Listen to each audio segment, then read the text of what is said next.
What up, what up? Say Stoke G. Back with another topic, back with another video. So the title of this video is going to be, if you are a Gen Xer, get on YouTube now. So we're going to talk about it. So admin notes, thanks again to all the subscribers that subscribe to my channel. I endeavor to keep pushing videos out to give you leverage, better sales. So it is August of 2026. This month is the Raw Content Challenge. So if you guys have been participating, thanks a lot for the support and for supporting yourself as far as being on YouTube here. Today is August 12th of 2026. So we're almost halfway done as far as like doing the raw content. So raw content meaning that you come up here, you create a video, at least one video a day for the whole 31 days of August, and you don't do no edits, no cuts, no none of that. Just come up here and just talk. Doesn't have to be a niche, doesn't have to be any type of subject. You just come up here and just do raw content. I want to get you guys prepared to be a YouTuber if you want to be that, and to get in front and to be comfortable in front of the camera. As far as like, you know, like if you do any type of mess ups, any type of mishaps on camera, just keep pushing through. You know what I'm saying? Because I think a lot of folks like the authenticity of people now when it comes to them being up here on YouTube. And that's a segue to this topic here. So let's get into it. So why do I say that if you are a Gen Xer right now, get on YouTube? So with it's always sirens around here, man. Good Lord. DC.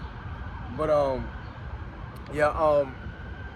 with some of the changes that have been going on recently with YouTube, and with the change in the economy, where the economy is right now, and the age of Gen Xers, as far as us being between 45, 46, and 61 years old, you know, being a content creator in general, I think is the lick. I think it's one of the things that can help us get over the hump when it comes to our finances, if we are in a situation to where we are behind the 8 ball when it comes to making bad decisions when it comes to money, right? You know, not being in a very good, stable financial position right now in life, which, I mean, it's kind of crazy for Gen Xers to even be in this situation, because, you know, normally, whether you're male or female, once you get to your 40s, you get into your economic stride, if that makes any sense, right? By the time you have a career, most folks that have careers start making the most money they ever gonna make in their career in their mid to late 40s, sometimes 50s, right? But you're pretty damn close to getting to the age where you should be making like top dollar for your career, right? So to see Gen Xers out here struggling financially, it's sad, you know what I'm saying? And I understand there's some outliers. I know there's some situations where, you know, somebody could have been injured, somebody could have became disabled, somebody could have had like some type of medical issue that decimated their finances, somebody could have had to quit work because of a family member. You know, so there's always these situations where somebody could get themselves into, and they could have been very financially sound, very responsible with their finances, but because of circumstances, they've been put into a really, really bad situation right now, and it's of no fault of theirs, right? Regardless of how much savings they had, regardless of how much you know, assets they had. I know Gen Xers that have actually put their houses up for family members, you know what I'm saying? Have drained their savings to save people, right? And in turn, it screwed themselves over, right? So I totally get those situations, right? I'm talking about the Gen Xers, whatever day you've been out here just bullshitting. You know what I'm saying? You've been out here just living life willy-nilly, and didn't think that stuff didn't stink. And now you're in a position in life right now where you're like, man, I can't believe I can't believe I don't got a house right now. I can't believe that I have 2 car notes that cost over $1,000 a month. You know what I'm saying? I'm flabbergasted at how bad of a situation I put myself in, right? So what I'm saying is at this time right now, you can talk about the situations or whatever and get money off of it. Listen, man. We as Gen Xers have a lot of experience, right? We've gone through a lot of stuff in our lives. And I'm telling you right now, there's a huge audience out there right now that want to hear your story. They want to hear you talk about how you mess your finances up. You know what I'm saying? Regardless of how embarrassing it is, they want to hear about, you know, how you got divorced. You know, why you got divorced, right? Unfortunately, why you had kids that may be in jail right now. You know what I'm saying? Like there's so many life scenarios and life situations you've gone through right now that people want to hear about. right?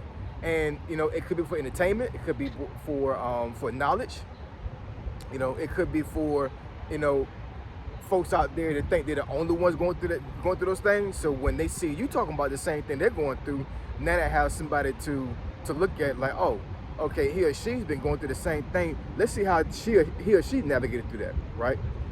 So there's a huge demand for folks out there right now to be on YouTube, especially Gen Xers, man. That's my personal opinion, right? I truly believe that. I think that there's an audience out there for you. There is. And I know being a content creator in general is not for everybody. I know a lot of folks don't want to be in front of a camera because, I mean, there's a lot of responsibility and a lot of, I want to say red tape, but there's a lot of things that go along with being a content creator. It does, whether you're on YouTube or TikTok or Instagram or whatever. For one, you forget about privacy, right? There is a certain level of privacy you can keep, but for the most part, you know, like for myself, like I've been on camera like this on YouTube for the past almost 4 years now, right? I've been in DC and other places. I've been to my neighborhood or whatever, you know what I'm saying? So, you know, if somebody really want to do their research, well, they probably could figure out who I am, right? I'm not saying for you to try to do that. I'm just saying, like, you know, it's not hard with the internet for you to try to figure out people, right? So as I grow on YouTube, I'm exposing myself more, right? And, you know, unfortunately, there's some folks out there that are very nefarious and they could try to do some stuff, whatever. And I'm not trying to do this, I'm not trying to say this to, you know, to discourage you on being on YouTube, because you could be put in a bad situation with anything you do in life, right? All I'm saying is that I think personally for myself, and I think maybe for some other folks as well, the cost of your privacy is worth the reward when it comes to being a content creator. That's just me, you know what I'm saying? I think that I could build this thing to the point where I could actually leave legacy for my family, right?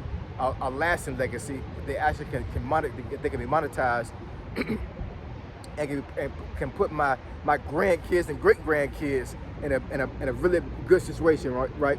The Bible says that what did it say?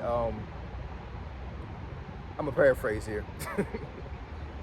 Leave a legacy for your children's children, right? I know the Bible doesn't say that verbatim, you know what I'm saying, but I mean, but it says something similar in the Bible, whatever. You're supposed to leave something for your kids, right?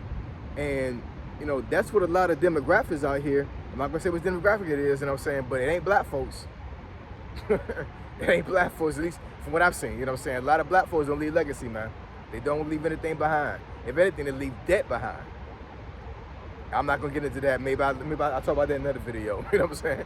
Black folks leaving debt behind. But look, man, YouTube is a lick right now when it comes to Gen Xers, man. It really is. And I think some Gen Xers out there may think that this is a young man's game or a young woman's game. It's not. I know there's a lot of young folks out here doing YouTube, but I mean, there's a lot of folks my age doing YouTube. This is not a juvenile thing. This is not no childish thing to do. You know what I'm saying? This is a really grown up thing to do, because you're telling people how to navigate life and help them how to navigate life. That's almost life coaching.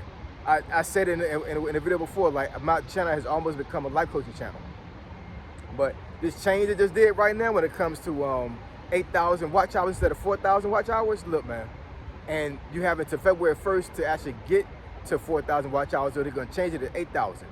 So as a Gen Xer, if you're gonna be on a YouTuber right now, you need to get up here right now. I'm telling you.